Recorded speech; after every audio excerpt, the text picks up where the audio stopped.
Donc on le monte une fois puis on redescend.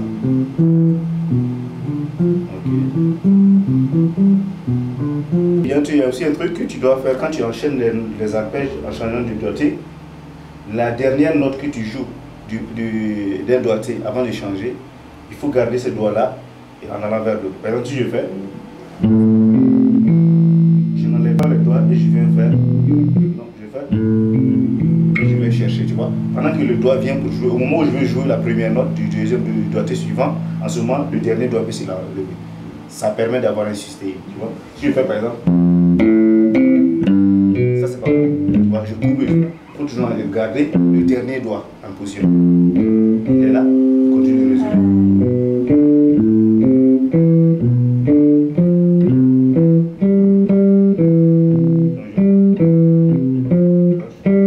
Je regarde, je viens là.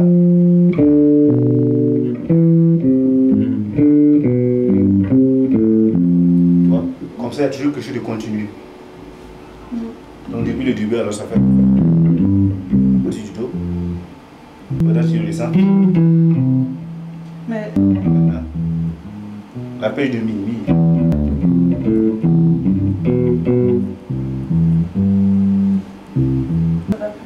Ok. Donc retiens que quand tu fais tu montes ces arpèges là jusqu'à l'octave, tu es parti du do jusqu'au do l'octave, tu fais le reverse. Fais-le tranquillement, mais proprement quoi. Ouais. Et chose, pour ce qui est de la ligne de basse, est-ce que tu te choses, par exemple, ça, juste cette ligne de basse, hein, tout simplement. Ok, je vais t'ajouter juste un autre qui est le même, mais sur d'autres cordes. On aurait fait.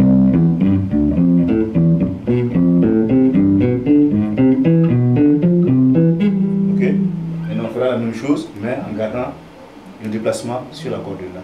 Là, on a fait essentiellement se déplaçant beaucoup sur la corde. Tu vois,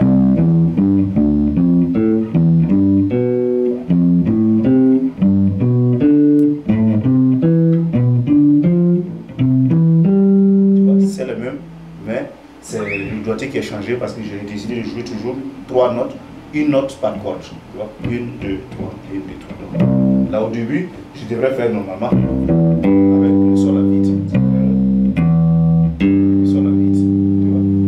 Pas fait parce que en général à la basse, si tu peux éviter les cordes à vide, tu les joues. Quand tu fais un walking bass par exemple dans le jazz et tout ça, tu vas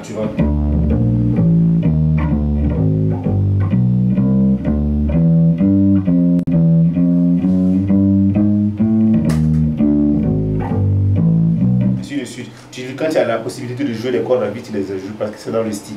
Mais on préfère en général avec la basse électrique ne pas jouer les cordes à vide. Si j'ai un ré à vide, je préfère le jouer là.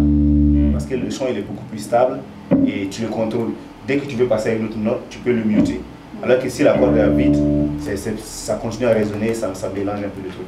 Donc, au début, je t'ai dit que là, par exemple, le truc, tu le feras simplement comme ça. Do, mi, sol, ça c'est la technique. Une note par corde. Donc, tu joues qu'avec ces 3 cordes là. Tu vois? Mais je préfère, comme j'ai cette corde là, sol à vide, et comme je vais l'éviter, donc je vais jouer 2 fois sur cette corde là. C'est la seule exception. Sinon, je vais aller sur Ré, c'est là, et sur le Mi, le Fa. L'intérêt de ça, c'est pour que tu vois un peu les schémas majeurs-mineurs. Tu vois, quand je ferai un schéma majeur-mineur sur ces 3 cordes là, je commence là, tu verras cette extension là, mineure encore.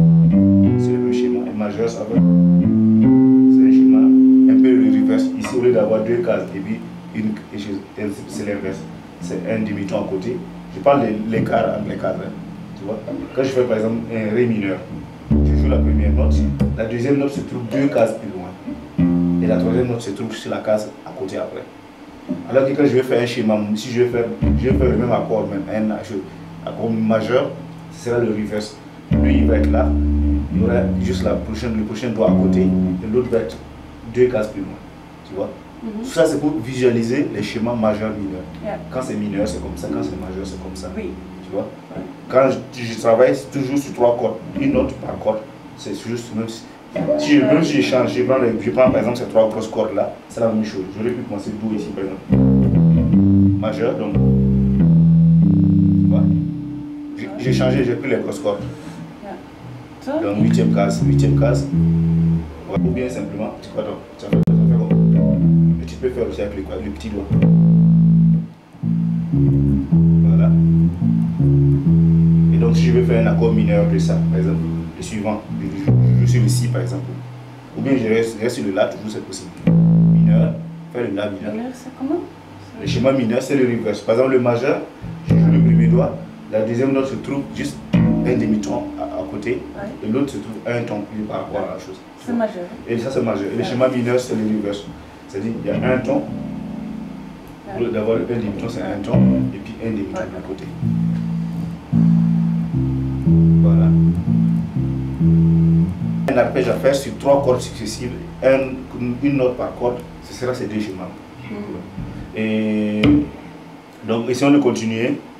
Et ici, tu auras un peu résumé tout ce qu'on a vu tard et les intervalles, tu verras. Et normalement, je n'ai pas besoin de t'expliquer beaucoup de choses. Tu as juste qu'à lire et voir. Tu vois, par exemple, ça c'est le schéma d'un intervalle de 7e mineur. La première note, elle est là, par exemple, et je cherche.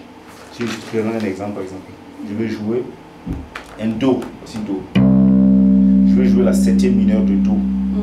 Donc, même si je ne connais pas le nom, je peux savoir où est-ce qu'il se trouve. Parce que, selon le schéma, il se trouve dans la même case. Je saute une corde et je joue la même case plus loin. Je saute cette corde et je l'ai ici. Donc, la 7e mineure, elle est là. Si c'est une 7e majeure, il se trouve. Tu sautes et tu vas à gauche. Voilà. Et je vais une case plus loin. Non, tu vas à droite. À droite, ouais. La note est là, la tonique est là, et la 7e qu'on cherche, c'est elle qui est en noir. C'est comme si la guitare, la basse était comme ça. Ou bien bon. Donc tout ça, c'est vraiment très facile. Tu sais que tu vas comprendre ça.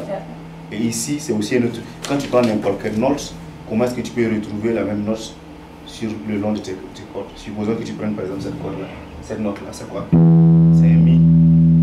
Donc, selon ici le principe, chaque fois que tu bouges de 5 cases, tu veux 1, 2, 3, 4, 5, je retrouve la même note. Tu vois? J'ai pris ça, c'est un Mi. Je compte 1, 2, 3, 4, 5e case. Sur la corde après, j'ai la même note. Et la même chose, je fais 1, 2, 3, 4, 5. La corde après, je l'ai. Donc ça, c'est juste pour expliquer ça. Comme ça, si tu as ces repères-là, tu peux aussi facilement reconnaître les autres notes. Comme tu sais que Fa se trouve toujours un demi-ton au-dessus de Mi, et ainsi de suite.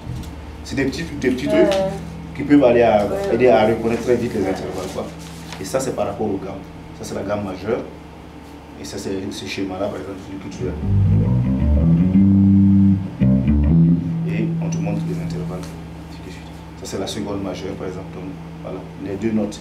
Les noirs, ce sont les notes de la gamme. Et ici, ça, c'est l'intervalle. Par exemple, une seconde majeure, se trouve, il y a 2 cases entre la première note. Par exemple, je joue ça, c'est un La, je veux un Si, qui se trouve un ton plus haut, ça sera là. Donc, je joue ça, je veux un ton aussi, une seconde majeure plus loin, ça peut être là. Et la tierce, on a ça ici. Ça regroupe ce que je t'avais déjà montré la dernière fois. Tu dois avoir la mémoire du schéma. Quand je te dis tel intervalle, tu dois juste pouvoir visualiser, donc pouvoir reconnaître. Si tu connais le nom des notes avec, c'est mieux, tu vois. Mais si tu ne le connais pas, ce qui est important, c'est que ton oreille doit savoir quel son tu as joué. Et ce son-là, pour la guitare, comme c'est très visuel, c'est de savoir le schéma. Si je joue ça, par exemple, si je joue ça, pour moi, c'est une quinte, tu vois. Maintenant, je peux dire la quinte, ça, la première note, c'est quoi? C'est Do. Donc, la quinte de Do, Ré, Mi, Fa, Sol. Donc, cette note-là, c'est un Sol, tu vois. Mais, même si tu ne connais pas le nom de la note, tu sais quel intervalle c'est. Parce que tu sais, si une note se trouve à cette distance-là, dans ce schéma-là, ça doit être la quinte. Tu vois.